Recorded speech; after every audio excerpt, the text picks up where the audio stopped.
Haleluya.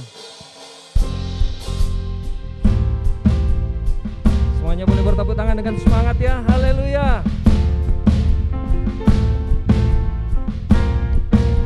Siap semuanya. Allah bangkit, bersoraklah. Hey, Allah bangkit, bernyanyilah. Musuh dikalahkan, musuh dikalahkan, umatnya dibebaskan. Allah dahsyat di tempat kudusnya.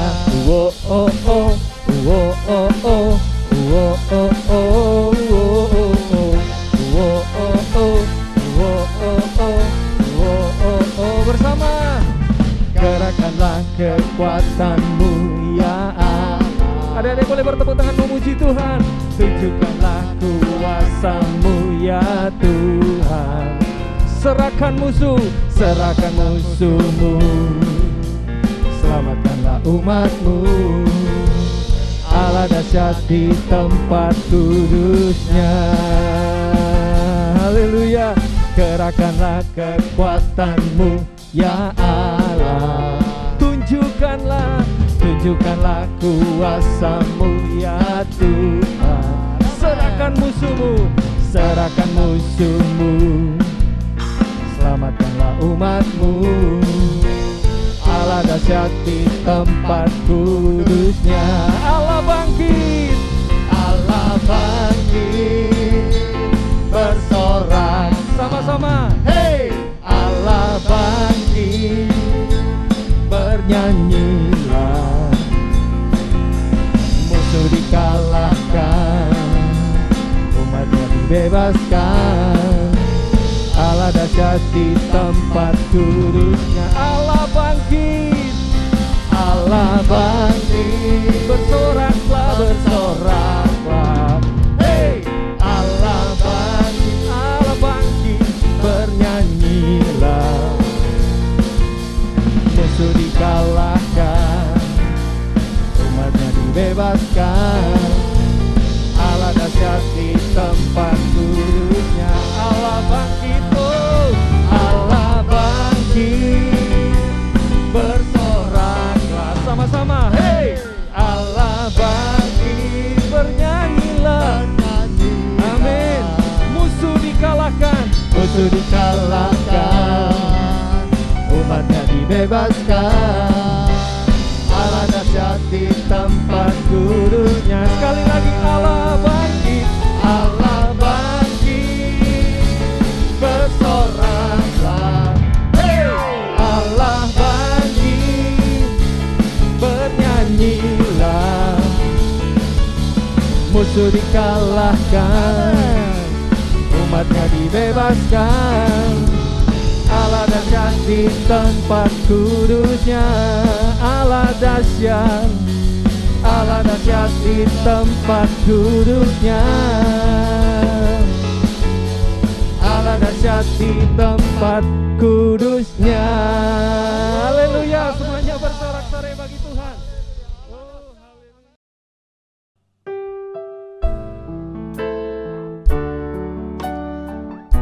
Hanya Tuhan Yesus yang terutama dalam hidup kita.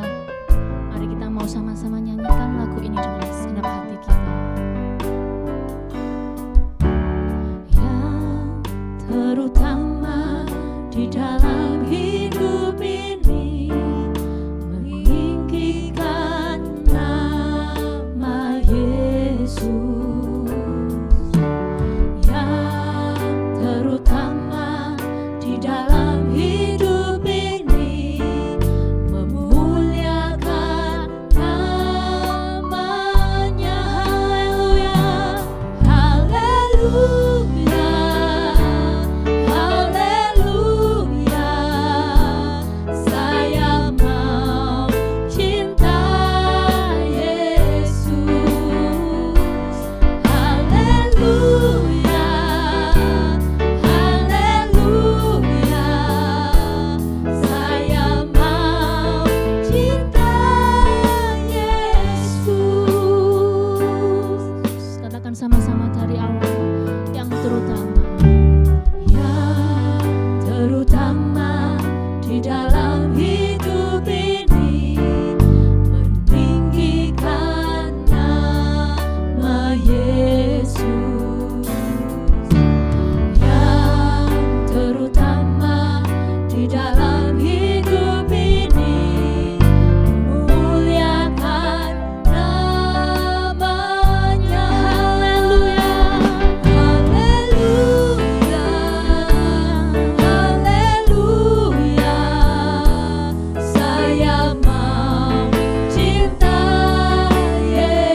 Shalom teman-teman. Jangan lupa di bulan April ada Advent Prayer yang diadakan pada tanggal 14 dan 28 April jam 7 malam melalui Zoom seperti yang tertera di bawah ini. See you and God bless you.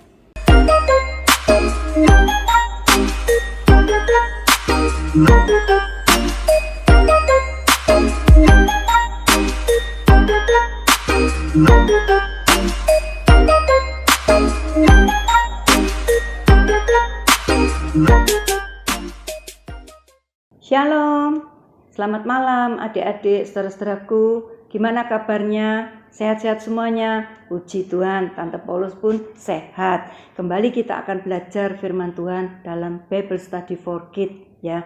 Puji Tuhan. Sebelumnya kita akan berdoa lebih dulu. Terima kasih buat Bapak yang baik, Bapak yang di dalam surga. Kami sangat bersyukur buat penyertaan-Mu, perlindungan-Mu, penjagaan-Mu sepanjang seminggu ini, sehingga kami boleh dengan tubuh yang sehat untuk kembali belajar akan kebenaran firman-Mu. Engkau urapi kami sebagai pembicara, Engkau urapi juga anak-anak kami, supaya Tuhan dengan kuasa urapan Roh Kudus, sehingga kami boleh Tuhan mendengarkan firman-Mu dan menyimpan dalam hati kami sebagai tanah yang subur, dan firman-Mu tumbuh berbuah-buah untuk kemuliaan nama-Mu, sehingga kami boleh jauh lebih mengerti akan kebenaran firman-Mu.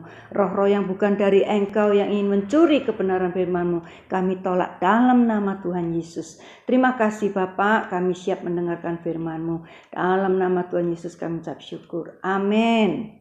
Puji Tuhan. Anak-anak, minggu lalu kita baru merayakan apa? Betul, merayakan Paskah. Paskah artinya yaitu kematian dan kebangkitan Tuhan Yesus lalu naik ke sorga. Kematian putra manusia Yesus itu menurut perkiraan iblis itu merupakan satu kekalahan, satu kegagalan rencana Allah dalam putra manusia Yesus untuk menebus manusia. Ternyata iblis salah besar, iblis keliru. Justru kematian putra manusia Yesus di atas kayu salib itu merupakan kehendak Allah dan merupakan kemenangan putra manusia Yesus untuk taat pada kehendak Allah. Mati dalam penderitaan tetapi menebus dosa manusia, sehingga umat manusia yang percaya boleh diselamatkan. Apa kemenangan, rahasia kemenangan putra manusia Yesus di atas kayu salib? Kita akan lihat berapa hal, berapa pokok malam ini. Sebelumnya kita akan baca ayat emasnya, yaitu dalam Lukas 22 ayat 42. Lukas 22 ayat 42, demikian firman Tuhan. Ya Bapa, jikalau engkau mau, ambillah cawan ini daripadaku, tetapi bukanlah kehendakku, melainkan kehendakmu yang jadi. Kalau boleh, lalukan cawan ini, tetapi bukan kehendakku, melainkan kehendakmu yang jadi. Tema malam ini yaitu kehendakmu yang jadi. Kita akan melihat yang pertama, yaitu kemenangan putra manusia Yesus di atas kayu salib itu tidak lepas dari kemenangan di Taman Getsemani. Kalau kita baca ayat ini, Lukas 22 dari 40, itu peristiwa rentetan sebelum Yesus disalib ya. Itu ada satu peristiwa, yaitu di Taman Getsemani. Itu kemenangan putra manusia Yesus di dalam rohnya. Lalu kemenangan dalam perbuatannya, yaitu di atas kayu salib. Ketika putra manusia Yesus masuk dalam Taman Getsemani itu penuh dengan ketakutan. Lukas menggambarkan atau menulis dalam firman-Nya, yaitu Lukas 22 ayat 44 dikatakan, peluhnya, keringatnya itu seperti titik-titik darah jatuh ke tanah karena ketakutannya. Diperkirakan tidak ditulis di dalam Alkitab, tapi diperkirakan menurut kesehatan, yaitu karena takutnya sehingga pembuluh darahnya itu pecah, merembes dalam kulit, dalam peluhnya itu. Juga dalam Matius, Markus dikatakan, digambarkan atau dituliskan, rasa sedih hatiku sampai mati rasanya. Ya, karena saking takutnya itu sampai seperti mau mati rasanya karena ketakutannya itu. Tetapi waktu keluar dari Taman Getsemani tidak lagi takut. Putra manusia Yesus penuh keberanian, penuh kemenangan. Sehingga penderitaan yang akan dihadapi itu dihadapi dengan penuh kemenangan. Tidak seperti waktu Putra manusia Yesus masuk dalam Taman Getsemani. Apa rahasianya? Apa yang terjadi di Taman Getsemani? Kita akan melihat yang pertama, yaitu berdoa, ya. Kita baca Lukas 22 ayat 40. Mulai 39 saja, ya. Lalu pergilah Yesus keluar kota dan sebagaimana biasa ia menuju Bukit Zaitun. Taman Getsemani ini ada di Bukit Zaitun, ya. Murid-muridnya juga mengikut dia. Setelah tiba di tempat itu, ia berkata kepada mereka, berdoalah supaya kamu jangan jatuh ke dalam pencobaan. Apa yang dilakukan di Taman Getsemani sehingga terjadi kemenangan dan kemenangan di dalam rohnya, lalu kemenangan dalam perbuatannya di atas kayu salib. Putra manusia Yesus tidak gagal, tapi menang, tidak lagi takut. Yang pertama adalah berdoa. Ya, jangan bosan-bosan mendengar kata doa. 2 minggu yang lalu kita sudah belajar tentang 1 jam berdoa, ya. Tante tidak mengulas lagi, cuma ini memberikan satu contoh. Putra manusia Yesus ketika menghadapi masalah besar, ketika menghadapi kesesakan, ketika menghadapi masalah yang seolah-olah tidak bisa dipecahkan melalui keadaan manusianya, dalam keadaan yang berat, tekanan yang berat, Tuhan, Putra manusia Yesus yang melakukannya berdoa. Yang dilakukan oleh Putra manusia Yesus adalah berdoa. Ya, karena dengan berdoa, di situ Putra manusia Yesus dikuatkan oleh seorang malaikat. Lukas menulis, ketika Putra manusia Yesus berdoa, datanglah malaikat untuk menguatkan. Putra manusia Yesus berdoa tidak hanya 1 kali, sampai 3 kali. Kita juga berdoa dalam masalah persoalan kita, dalam tekanan berat kita berdoa sebaiknya itu sampai tuntas, sampai mengalami kemenangan di dalam roh kita. Sekalipun masalah itu belum terselesaikan, tapi roh kita sudah menang. Ada damai, ada sejahtera, tidak ada ketakutan. Seperti yang dilakukan oleh Putra manusia Yesus. Berdoa sungguh-sungguh, berdoa sampai menang, sampai ada damai sejahtera. Baru ada kelegaan. Maka Putra manusia Yesus selesai berdoa. Dan ketika dia keluar dari Taman Getsemani, dia tidak lagi takut. Tidak lagi penuh ketakutan. Tapi dia berani menghadapi semuanya itu. Sehingga apa? Menang. Menang di atas kayu salib. Puji Tuhan, saudaraku. Kita akan melihat bagaimana kita berdoa. Berdoalah dengan sungguh-sungguh. Tidak putus asa. Sampai dijawab, sampai hati kita ada sejahtera. Kita baca ayatnya. Ada ayat banyak yang bagus-bagus. Tante Paulus ingin menunjukkan. Yeremia 33 ayat 3. Demikian firman Tuhan. Berserulah kepadaku, maka aku akan menjawab engkau dan akan memberitahukan kepadamu hal-hal yang besar dan yang tidak terpahami, yakni hal-hal yang tidak engkau ketahui. Kalau kita berdoa sungguh-sungguh, berharap sungguh-sungguh, tekun melakukannya sungguh-sungguh, maka kita akan mendapatkan jawaban. Berserulah kepadaku, maka Tuhan akan menjawab dari tempatnya dan akan memberikan pengertian, pembukaan. Bahkan perkara-perkara yang dalam, perkara-perkara yang tidak bisa kita pecahkan, itu bisa dijawab melalui doa. Kita baca juga dalam Yeremia 29 ayat 13. Yeremia 29 ayat 13, ini adik-adik saudaraku hafalkan. Saat kita menghadapi masalah, biar ayat-ayat ini menguatkan kita. Apabila kamu mencari aku, kamu akan menemukan aku. Apabila kamu menanyakan aku dengan segenap hati. Tuhan berkata, kalau kita mencari Tuhan sungguh-sungguh melalui doa, kalau kita mencari jawaban segala masalah kita melalui doa, maka Tuhan mengatakan, kalau kita bersungguh-sungguh, maka kita akan menemukan Tuhan. Kita akan menemukan jawabannya. Ya, satu lagi ayat yang indah, Amsal 8 ayat 17, demikian firman Tuhan. Aku mengasihi orang yang mengasihi aku, dan orang yang tekun mencari aku akan mendapatkan aku. Jadi orang yang datang kepada Tuhan dengan segenap hatinya, berdoa dengan kekuatannya, maka orang itu tidak akan pernah dikecewakan.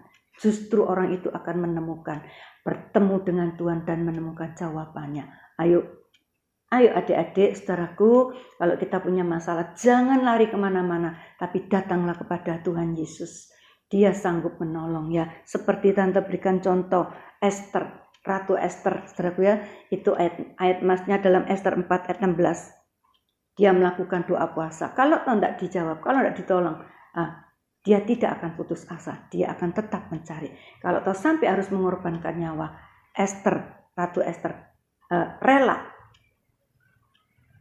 Satu orang yang melakukan berdoa, melakukan mencari Tuhan sungguh-sungguh, tidak pernah dikecewakan. Ratu Esther mencari sungguh-sungguh, maka dia mendapatkan jawaban, dia mendapatkan solusinya, dia mendapatkan jalan keluarnya, sehingga bangsa Israel tidak dibinasakan, tapi justru musuh-musuhnya Haman dibinasakan. Ya, jangan putus asa dalam segala masalah, berdoalah. Ini juga dalam contohnya Petrus waktu ditahan, Petrus keluar dari tahanan itu dengan cara yang luar biasa. Tertulis dalam Kisah 12 ayat 5, saudaraku ya. Petrus melalui tahapan-tahapan atau 4 lapis penjagaan keluar dengan luar biasa ya, dengan kunci yang penjara yang terkunci terbuka dengan sendirinya. Karena apa? Ada malaikat yang menuntunnya. Jawaban itu dari jemaatnya, dari orang-orang yang mengasihi Petrus, dari persekutuan tubuh Kristus. Mereka berdoa untuk Petrus. Ketika Petrus masuk dalam penjara dan Tuhan berikan jawaban, Petrus dilepaskan. Berdoalah sungguh-sungguh. Yang kedua, ada apa di Taman Getsemani? Apa yang terjadi sehingga Putra Manusia Yesus mengalami kemenangan secara roh dan juga secara perbuatan, secara fisik di atas kayu salib? Yaitu yang kedua, yaitu mengajak murid-muridnya. Kita baca dalam Lukas 22 ayat 39. Lukas 22 ayat 39, demikian firman Tuhan. Lalu pergilah Yesus ke luar kota, dan sebagaimana biasa ia menuju bukit, yaitu murid-muridnya pun juga mengikuti. Ya, ketika Putra Manusia Yesus dalam kesesakan, dia ingin berdoa, dia ingin mencurahkan isi hatinya, dia membawa murid-muridnya. Dia juga butuh support, dia juga butuh dukungan dari murid-muridnya. Sekalipun level tingkat kualitas rohaninya tidak sama. Putra Manusia Yesus dibanding murid-muridnya jauh lebih kualitasnya. Kualitas rohani Putra Manusia Yesus jauh di atas murid-muridnya. Tetapi Putra Manusia Yesus tak butuh support, butuh dukungan. Mereka diajak berdoa. 3 muridnya diajak berdoa. Walaupun kenyataannya mereka tidak berdoa, justru tidur. Karena sedihnya, karena duka citanya dicatat dalam Lukas sampai mereka itu tertidur. Ya, kita juga sebagai tubuh Kristus, kita tidak bisa hidup soliter. Kita perlu persekutuan dalam tubuh Kristus. Kita perlu komunitas dalam tubuh Kristus. Karena apa? Di dalam tubuh Kristus ada nasihat. Di dalam tubuh Kristus ada kekuatan. Ada saling menguatkan. Ada saling support. Ada saling mendukung. Ada saling mengingatkan. Filipi 2 ayat 1-4. Kita baca Roma 14 ayat 1.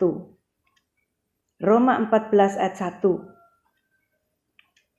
Terimalah orang yang lemah imannya tanpa mempercakapkan pendapatnya. Sambung 15 ayat 1. Kita yang kuat wajib menanggung kelemahan orang yang tidak kuat, dan jangan kita mencari kesenangan kita sendiri. Jelas firman Tuhan katakan, yang kuat menanggung yang lemah. Tanpa harus berbantah-bantah, tanpa harus mempercakapkan. Salahmu sendiri, memangnya kamu tidak rohani, memangnya kamu hidup terus jatuh bangun di dalam dosa. Tidak perlu, justru dia lemah. Kita butuh, kita dukung dia kita support dia sampai dia bisa bangkit kembali. Ya, itu adalah kehendak Tuhan dalam hidup kita. Saling support. Putra manusia Yesus sendiri memberikan contoh. Dia juga butuh dukungan. Saat dalam kesesatan, dia juga butuh dukungan, support dari murid-muridnya. Ya, contohnya, Tante Paulus berikan contoh, yaitu orang-orang lumpuh. Itu ditolong oleh 4 orang. Orang lumpuh tidak bisa jalan sendiri. Orang lumpuh tidak bisa jalan. Itu tertulis dalam Markus 2 ayat 1-12. Tante tidak baca ayatnya. Ketika orang lumpuh itu kepingin datang kepada Tuhan Yesus, tapi nggak ada orang, dia nggak bisa jalan. Kalau nggak ada temannya 4 ini yang mendukung dia, yang membawa dia, rumah yang ditempati putra manusia Yesus itu dibobol atasnya karena di semuanya sudah sesek, nggak bisa lewat orang. Dia bongkar dari atas, lalu dia turunkan. Butuh support, butuh dukungan, butuh persekutuan sesama tubuh Kristus. Sehingga terjadi mujizat. Karena ada yang menolong sehingga orang lumpuh ini sampai kepada putra manusia Yesus dan disembuhkan. Ingat saudaraku, adik-adik, jangan hidup sendiri. Hiduplah dalam komunitas, dalam persekutuan tubuh Kristus. Di situ ada kekuatan, ada nasihat, ada support, ada dukungan satu sama lain. Yang ketiga, ada apa? Ada apa di Taman Getsemani sehingga putra manusia Yesus mengalami kemenangan secara roh dan secara fisik, secara perbuatan. Yang ketiga, yaitu melakukan kehendak Allah. Ya, bukan kehendakku. Sebagai ayat Mas tadi yang kita baca, Lukas 22:42 mengatakan, bukan kehendakku yang jadi, melainkan kehendakmu yang jadi. Ini adalah rencana Allah. Ini adalah poinnya. Kemenangan putra manusia Yesus yaitu penuh dengan penyerahan. Kalau boleh, bahkan di dalam ayat lain dikatakan Markus, bagimu tidak ada yang mustahil untuk melewatkan atau melalukan cawan ini. Bagimu Bapak bisa, Allah sanggup. Tapi rencana itu tidak seperti itu.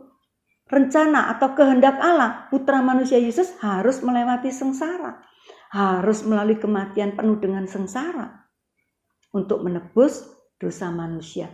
Dan putra manusia Yesus taat penuh. Sehingga itu menjadikan satu keberhasilan ketaatannya kepada Kristus. Ya, kita melihat sebelumnya dalam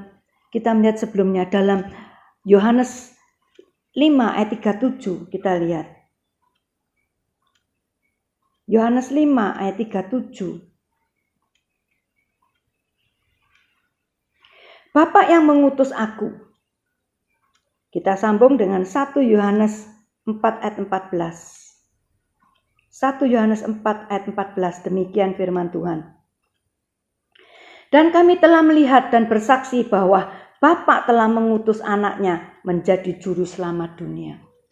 Putra manusia Yesus itu adalah Allah yang menjadi manusia. Ingat, Allah yang menjadi manusia. Dan ketika dia menjadi manusia, 100% manusia. Bukan setengah dewa, setengah Allah, setengah manusia. Tidak, 100% manusia. Sebab itu mengalami ketakutan. Sebab itu butuh support dari teman-temannya, dari murid-muridnya. Dia datang ke dunia tidak karena kehendaknya sendiri. Tapi diutus sebagai duta besar atau ambasador kerajaan surga untuk menolong manusia. Menurut kehendak Allah. Bukan kehendak sendiri. Jadi punya agenda, punya misi, punya kehendak dari Allah dalam hidup putra manusia Yesus sebagai manusia. Dan putra manusia Yesus dalam kehendak Allah itu melakukan misi Allah itu dalam hidupnya. Taat penuh sampai mati. Sampai mati. Tanpa berbantah-bantah. Tanpa mengeluh. Tanpa ngomel-ngomel. Tapi betul-betul taat melakukan visi, misi, agenda yang Allah berikan dalam hidupnya ketika menjadi manusia. Kita melihat apa visinya, atau apa misi agenda sebagai duta ambasador kerajaan Allah ke dalam dunia. Yang pertama yaitu memperkenalkan Bapa, memperkenalkan Allah sebagai Bapa. Kita baca dalam Matius 6 ayat 6. Matius 6 ayat 6. Tetapi jika engkau berdoa, masuklah ke dalam kamarmu, tutuplah pintu dan berdoalah kepada Bapakmu yang ada di tempat tersembunyi, maka Bapakmu yang melihat yang tersembunyi akan membalas kepadanya. Kita juga baca dalam Yohanes 2 ayat 16. Yohanes 2 ayat 16. Demikian firman Tuhan. Kepada pedagang-pedagang merpati ia berkata, ambil semua ini dari sini. Jangan kamu membuat rumah Bapakku menjadi tempat penjualan. Banyak sekali Yohanes 5 ayat 17 katakan Bapakku. Jadi di era perjanjian baru, wasiat baru, di era putra manusia Yesus ada di dunia ini, memperkenalkan satu perkara yang luar biasa, yaitu manusia atau umat manusia bisa memanggil Allahnya dengan sebutan Bapa. Ya Aba, Bapakku. Di zaman wasiat lama tidak pernah terjadi seperti itu. Umat manusia memanggil Allahnya dengan satu julukan atau satu sebutan yang kudus, Elohim atau Yahweh. Tidak pernah disebutkan Bapa, tetapi justru Putra manusia Yesus datang ke dunia membawa satu misi, yaitu memperkenalkan Allah sebagai Bapa. Artinya apa? Punya hubungan yang erat, punya hubungan emosional, punya hubungan yang dekat, punya hubungan yang akrab antara Allah dengan umatnya, antara Bapa dengan anaknya. Ini sesuatu luar biasa. Ya, sebelumnya tidak pernah terjadi. Bahkan sampai hari ini di ilah-ilah lain umatnya tidak pernah menyebut Allahnya itu sebagai Bapa. Hanya di dalam Kristus kita bisa menyebut Allah itu Bapa kita. Bapakku yang ada di dalam surga. Bapakku yang baik. Bapakku yang mengasihi aku. Ini satu hubungan yang luar biasa. Sebab itu adik-adik, saudaraku, jangan takut ketika menghadapi masalah. Jangan takut dalam segala masalah kita, persoalan kita. Ingatlah, ada Bapa yang baik, ada Bapa yang mengasihi kita, ada Bapa yang mencintai kita, yang peduli, dan Bapa itu Bapa yang berkuasa. Bapa yang bisa menguasai seluruh semesta alam ini. Tidak ada yang mustahil. Itu Bapa kita. Seperti gambar ini bisa dekat dengan Allah kita, dengan Bapa kita. Ya, jangan menjadi ragu-ragu. Jangan takut kalau kita berdoa. Sebut saja Bapa yang baik, Bapa yang ada di dalam surga. Jangan takut, jangan ragu, karena itu memang yang diperkenalkan oleh Putra Manusia Yesus waktu dia hidup sebagai manusia di atas bumi. Ya, yang kedua, visinya apa? Visi atau agenda apa atau kehendak Allah yang ditaruh dalam hidup Putra Manusia Yesus yang harus dilakukan, yang harus ditaati. Yang kedua, yaitu mengajarkan jalan-jalan keselamatan atau mengajarkan jalan-jalan ke surga. Dalam Yohanes 14, kita baca Yohanes 14 ayat 6, ini ayat yang terkenal. Yohanes 14 ayat 6 demikian. Kata Yesus kepadanya, akulah jalan dan kebenaran dan hidup. Tidak ada seorang pun yang datang kepada Bapa kalau tidak melalui aku. Kisah 4:12, di kolong langit bumi ini tidak ada satu pun nama yang di dalamnya dapat keselamatan selain di dalam Yesus Kristus. Kita baca dalam Matius 4 ayat 23. Matius 4 ayat 23, demikian firman Tuhan. Yesus pun berkeliling di seluruh Galilea. Ia mengajar dari rumah-rumah ibadah dan memberitakan Injil kerajaan Allah serta melenyapkan segala penyakit dan kelemahan di antara bangsa itu. Misi yang kedua atau kehendak Allah yang kedua dalam hidup putra manusia Yesus adalah mengajarkan tentang jalan-jalan kerajaan surga. Melalui Kristus, melalui Tuhan Yesus sebagai Tuhan dan Juru Selamat kita. Tuhan katakan, aku inilah jalan kebenaran dan hidup. Tidak ada seorang pun sampai kepada Bapa tanpa melalui aku. Diajarkan. Kemana-mana putra manusia Yesus mengajarkan tentang kerajaan Allah. Tentang surga. Tentang bagaimana kita harus hidup, melakukan kehendak Allah. Supaya kita mendapatkan kerajaan surga. Ingat berapa minggu yang lalu Tante sudah terangkan. Kerajaan surga itu bukan hal makan minum. Rum 14 ayat 17. Tetapi hal kebenaran, damai sejahtera, dan sukacita. Ya, jadi kita harus melakukan kebenaran. Jangan hidup di dalam dosa. Jangan melakukan perbuatan-perbuatan yang cemar. Jangan melakukan perbuatan-perbuatan yang tidak berkenan. Masuklah dalam pintu yang sempit. Usahakan supaya kita bisa masuk dalam pintu yang sempit. Maka kita akan mendapatkan kerajaan surga. Ketika putra manusia Yesus mengajarkan kebenaran atau mengajarkan jalan-jalan di surga, itu tidak dengan serta-merta diterima. Penuh dihina, penuh dicaci maki, penuh dihujat, penuh dikata-katai, bahkan dicurigai. Tetapi putra manusia Yesus tidak pernah gentar. Dia terus memberitakan itu. Karena apa? Karena itu kehendak Allah dalam hidupnya. Karena itu agenda Allah dalam hidupnya selama di dunia. Karena itu misi Allah di dalam hidupnya selama di dunia. Sehingga dia harus melakukan kehendak Allah jadi dalam hidupnya. Yang ketiga, apa agenda atau misi kehendak Allah dalam hidup putra manusia Yesus? Yang ketiga yaitu puncaknya mati menebus dosa manusia. Ya, kita baca dalam Ibrani. Dalam Ibrani 10 ayat 9 ya. Itu 5 sampai 9 diterangkan. Kita 9 langsung 9 ya. Dan kemudian katanya, sungguh aku datang untuk melakukan kehendak-Mu. Bukan kehendaknya sendiri, tetapi kehendak Allah, kehendak Bapaknya. Ya. Yang pertama, ia hapuskan supaya menegakkan yang kedua. Dan karena kehendaknya inilah kita telah dikuduskan satu kali untuk selama-lamanya oleh persembahan tubuh Yesus Kristus.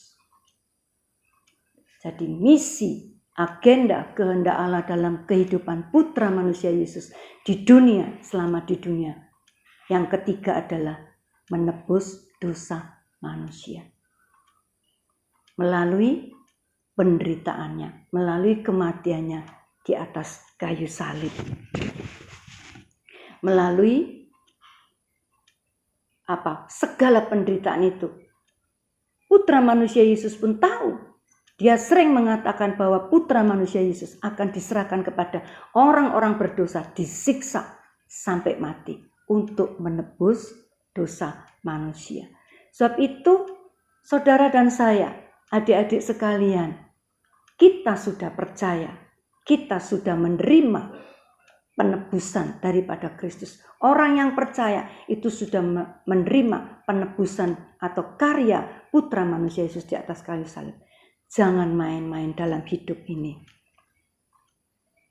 Jangan melakukan perbuatan-perbuatan dosa kembali. Jangan hidup dalam cara hidup yang lama. Tetapi biar kita mau sungguh-sungguh mentaati, menjaga keselamatan itu. Filipi mengatakan, kerjakan keselamatan itu dengan takut dan gentar. Jangan kita mengatakan seperti ini, sekali selamat tetap selamat. Tidak bisa.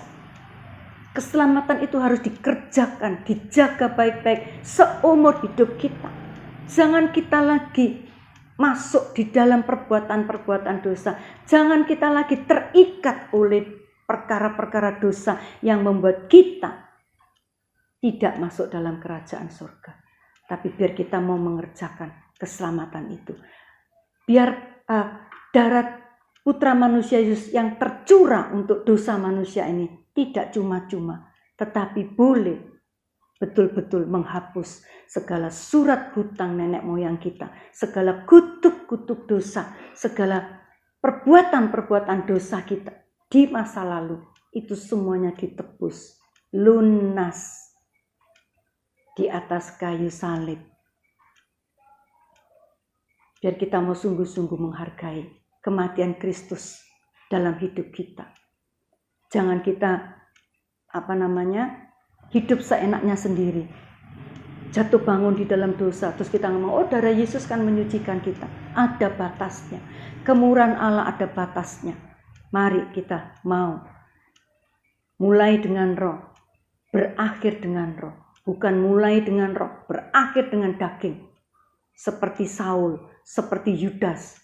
Itu semuanya akan binasa.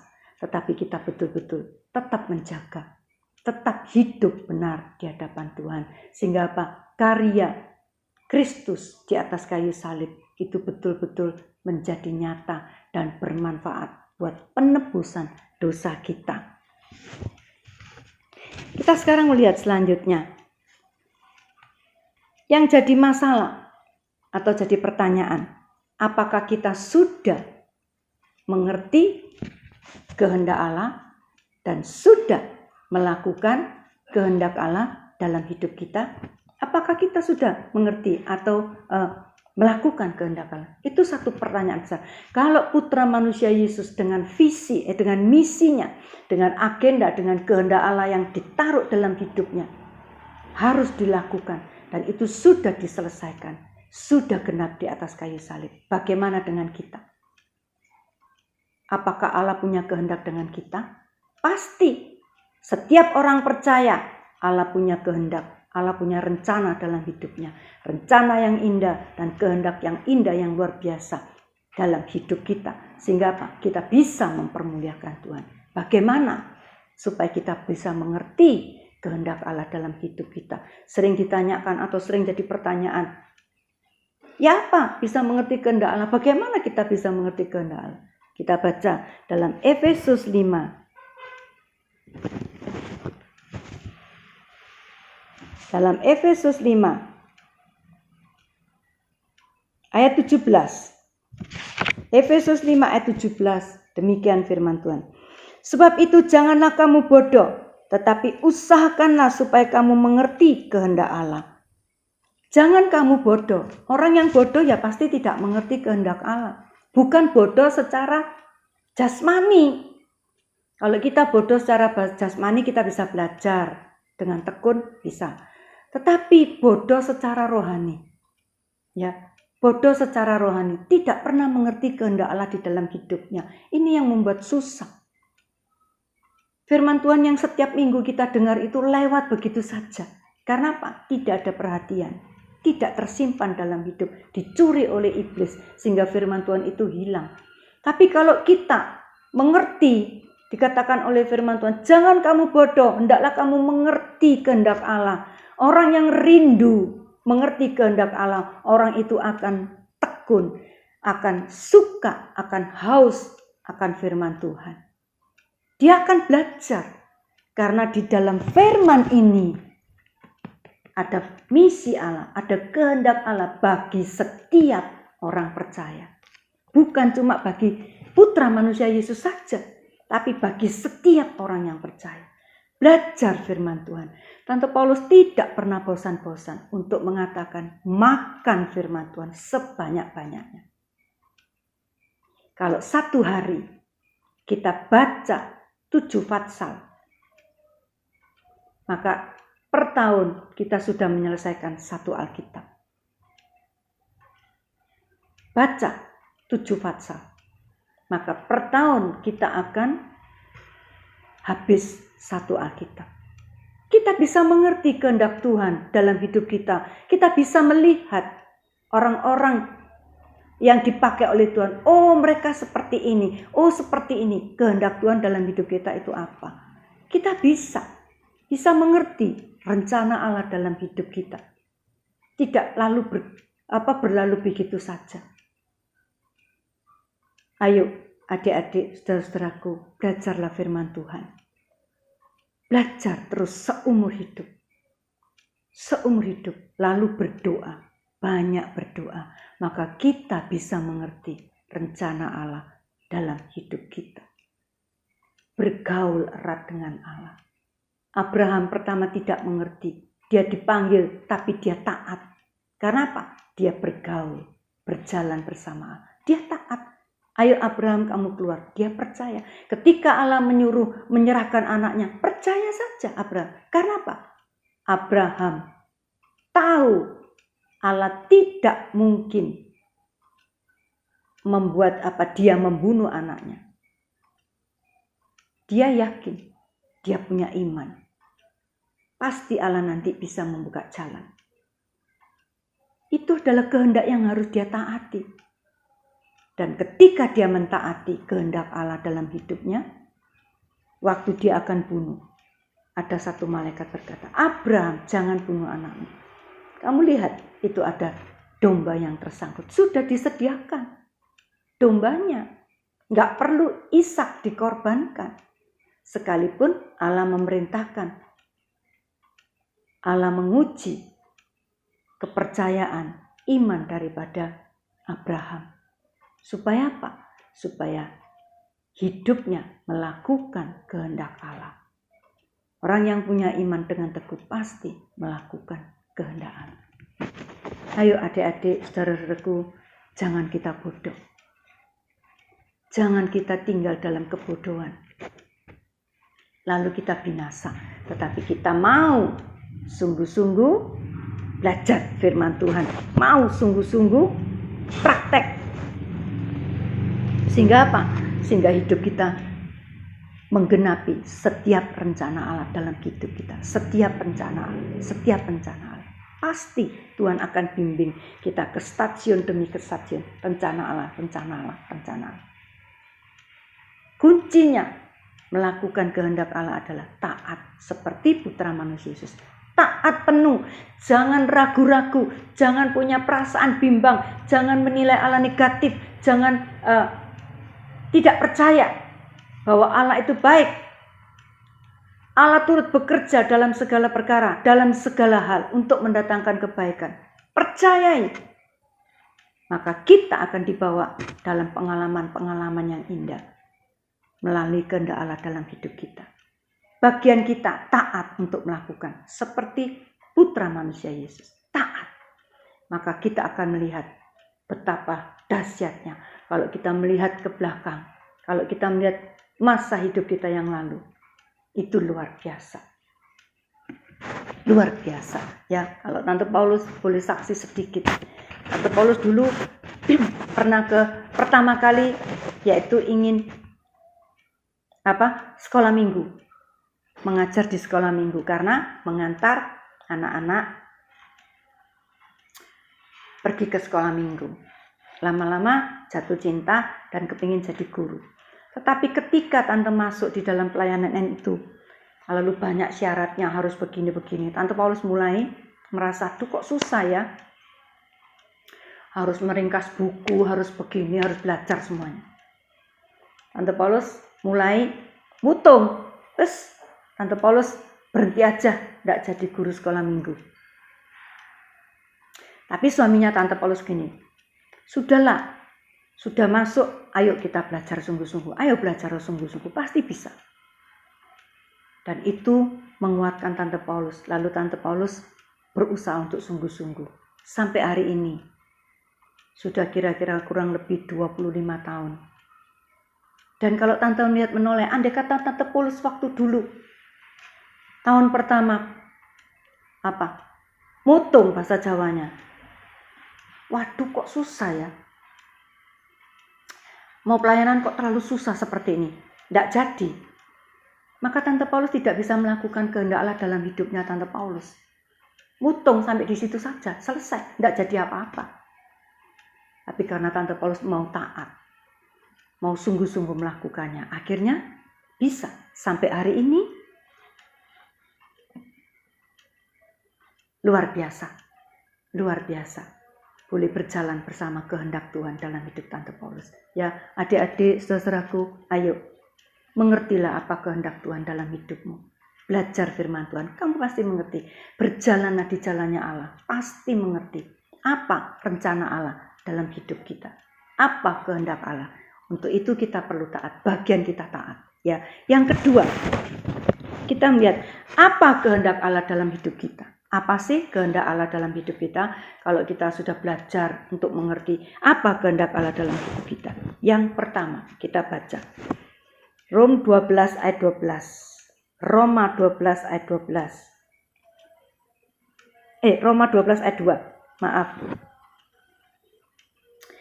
Janganlah kamu menjadi serupa dengan dunia ini, tetapi berubahlah oleh pembaruan budimu, sehingga kamu dapat membedakan manakah kehendak Allah, apa yang baik, yang berkenan kepada Allah, dan yang sempurna. Dikatakan oleh Allah, yaitu ada pembaruan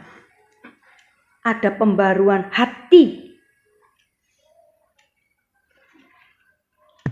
pembaruan budi, pembaruan manusia baru, manusia lama kita.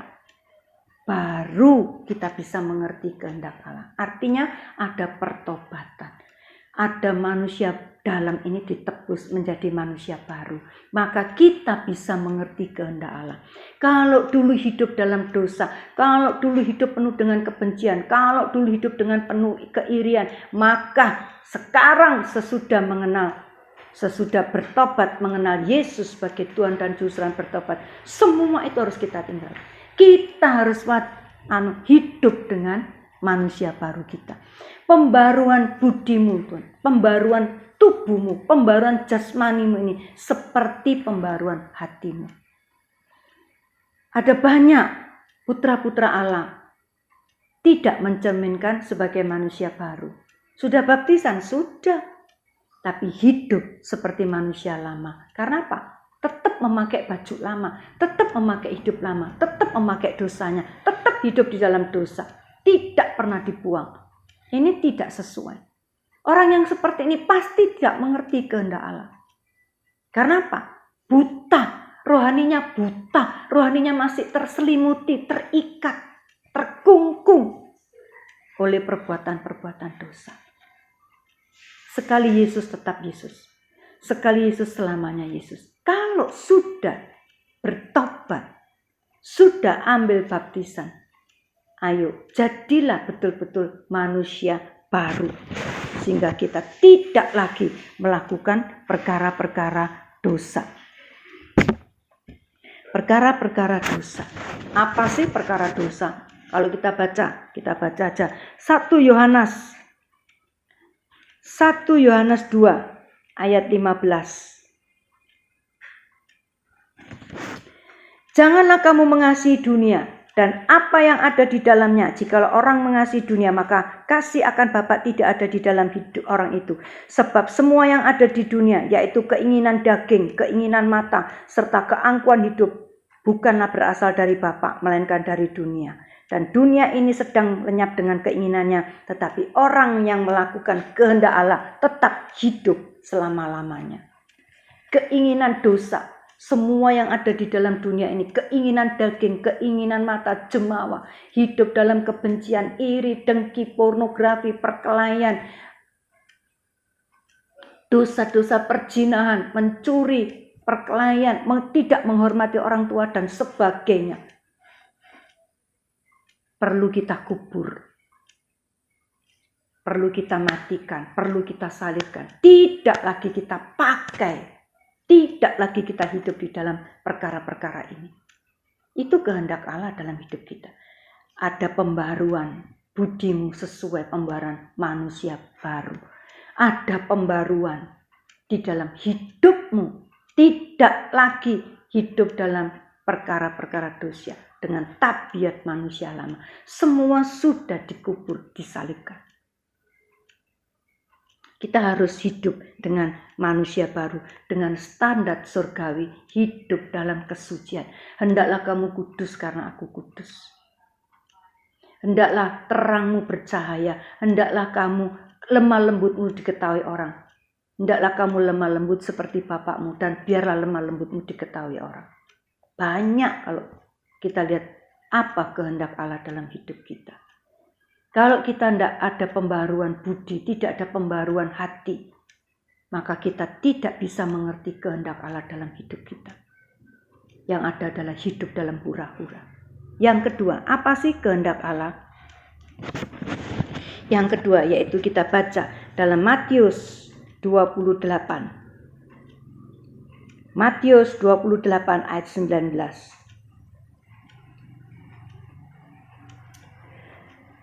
Karena itu pergilah, jadikanlah semua bangsa muridku, dan baptislah, maka dalam nama Bapa dan Anak dan Roh Kudus. Apa kehendak Allah Bapa yang kedua? Yaitu jadilah saksi.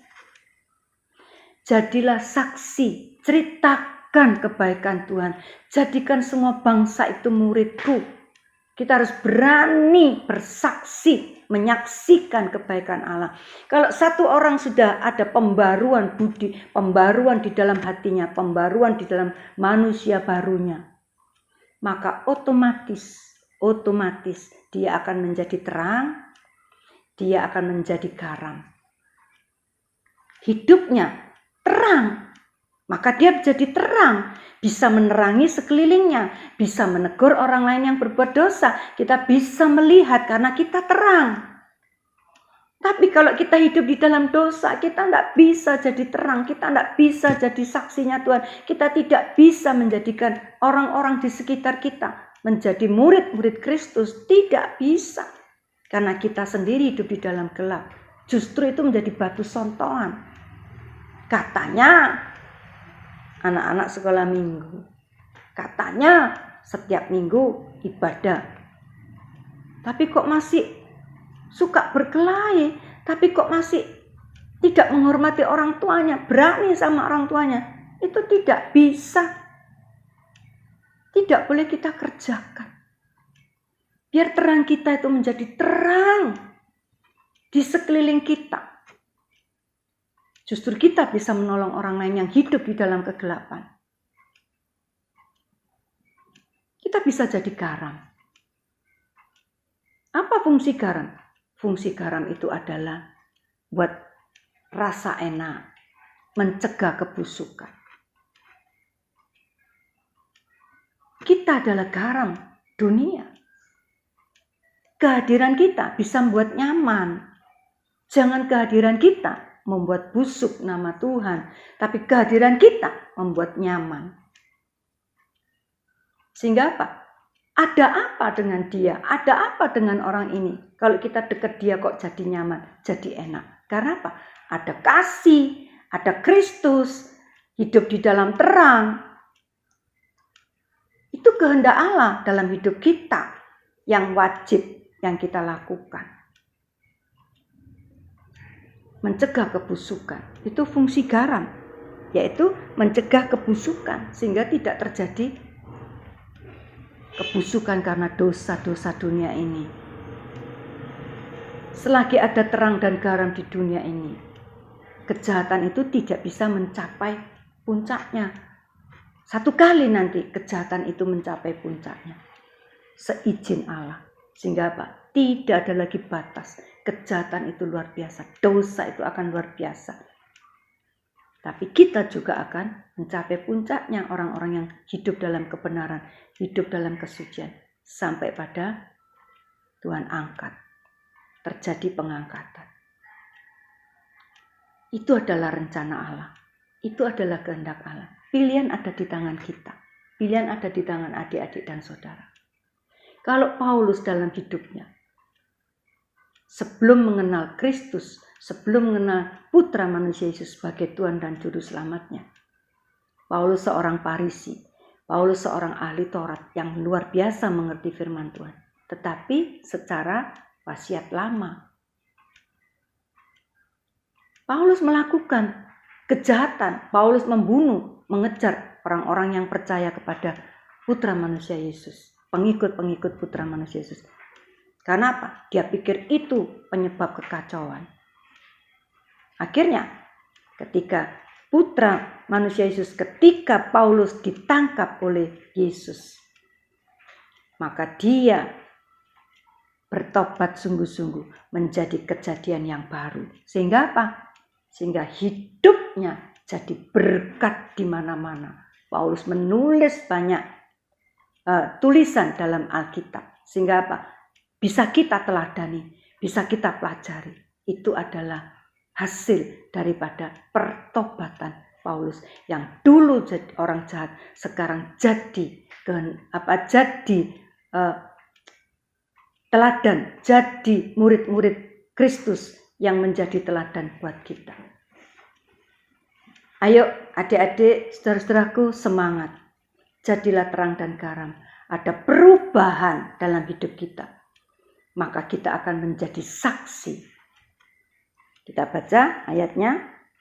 Ayat yang terakhir. Kisah Rasul 1 ayat 8. Tetapi kamu akan menerima kuasa kalau Roh Kudus turun ke atas kamu. Dan kamu akan menjadi saksiku di Yerusalem dan di seluruh Yudea dan Samaria sampai ke ujung dunia. Jadikan semua bangsa muridku dan baptis dalam nama Bapa, nama Allah Anak, yaitu Putra Yesus Kristus, dan Allah Roh Kudus. Sebagai kesimpulannya, Putra manusia Yesus habis-habisan taat melakukan kehendak Allah, sekalipun banyak penderitaan, tetapi hasilnya menang. Kita pun harus taat pada kehendak Allah, walau lewat lembah air mata ataupun padang gurun, tetapi hasilnya kita sampai di stasiun-stasiun kemenangan yang sudah disediakan Allah bagi kita. Mari kita akan tutup dalam doa. Terima kasih buat Bapak yang baik, terima kasih buat firman-Mu. Kami percaya Tuhan, firman-Mu tidak akan kembali sia-sia dalam kehidupan kami, khususnya buat anak-anak kami. Supaya Tuhan firman-Mu boleh tumbuh dan kami boleh mengerti, sehingga kami boleh melakukan semua kehendak-Mu dalam hidup kita. Sekalipun Tuhan kita harus melalui penderitaan seperti Putra manusia Yesus untuk melakukan kehendak-Mu. Ajar setiap anak-anak didik kami, oh Tuhan, untuk taat melakukan kehendak-Mu. Bukan hidup semaunya sendiri, bukan hidup menurut kehendaknya sendiri, sehingga hidup tidak menjadi apa-apa. Hidup tidak berarti karena hidup terus di dalam berkanjang di dalam perbuatan-perbuatan dosa. Tetapi ajar kami Tuhan untuk taat melakukan kehendak-Mu, mengerti kehendak-Mu, sehingga kami boleh melakukan dengan taat, penuh ketaatan, percaya bahwa kehendak-Mu, rencana-Mu Tuhan, itu adalah yang terbaik buat kita. Kuatkan anak-anak kami dalam melakukan kehendak-Mu. Support Tuhan, dukung Tuhan. Roh Kudus, Engkau yang akan mensupport, Engkau yang memberikan hikmat, Engkau yang akan menyertai setiap kami untuk melakukan kehendak-Mu. Terima kasih buat Bapak yang baik, Engkau berkati anak-anak kami. Kalau hari-hari ke depan mungkin akan menghadapi ulangan, oh Tuhan, Engkau tolong mereka, berikan hikmat akal budi yang dari Engkau, supaya anak-anak kami boleh mendapatkan nilai yang baik. Tolong berikan kemauan untuk belajar, konsentrasi yang penuh, jauhkan sifat malas Tuhan. Sehingga anak-anak kami boleh Tuhan menjadi anak-anak yang mempermuliakan nama-Mu, mendapatkan nilai yang baik. Tuhan Yesus, Engkau tolong anak-anak kami yang sedang bergumul dengan perkara-perkara dosa, yang sedang bergumul dengan ikatan-ikatan dosa. Tuhan, Engkau tolong mereka, lepaskan mereka dalam nama Tuhan Yesus. Kematian-Mu Tuhan, darah-Mu menyucikan anak-anak kami. Lepaskan dari segala ikatan-ikatan dosa dalam nama Tuhan Yesus, sehingga anak-anak kami boleh menjadi merdeka, manusia baru, sehingga dia bisa menjadi saksi-Mu di mana saja mereka berada. Terima kasih Bapak, terima kasih. Berkati nafkah kedua orang tua mereka, supaya Tuhan mereka punya nafkah dan bisa hidup dengan normal, dengan baik. Engkau sumber berkat kami, Yehova Jireh. Berkati nafkah kedua orang tua anak-anak kami ini, supaya mereka boleh Tuhan mempermuliakan nama-Mu, tidak hidup di dalam kekurangan, tapi boleh hidup cukup Tuhan, berkecukupan dan lebih di dalam Engkau, karena Engkau sumber berkat kami. Terima kasih Bapak, kami serahkan semuanya doa kami ke dalam tangan-Mu. Pada akhirnya angkat kedua tangan kalian, terimalah berkat dari Bapak, yaitu kasih dari Allah Bapa yang luas, yang dalam, sehingga boleh Tuhan kami menerima kasih-Mu dan kami boleh mengasihi orang lain. Dan anugerah daripada Tuhan Yesus, yaitu sumber hikmat, akal budi, Tuhan Engkau curahkan dalam hidup anak-anak kami, dan persekutuan di dalam Roh Kudus yang selalu memimpin kami dengan damai, sejahtera, sukacita, kekuatan yang dari Engkau. Terima kasih Bapak, berkat ini diberikan dalam nama Tuhan Yesus Kristus. Yang sudah terima berkat, kita sama-sama katakan amin. Puji Tuhan, sampai ketemu.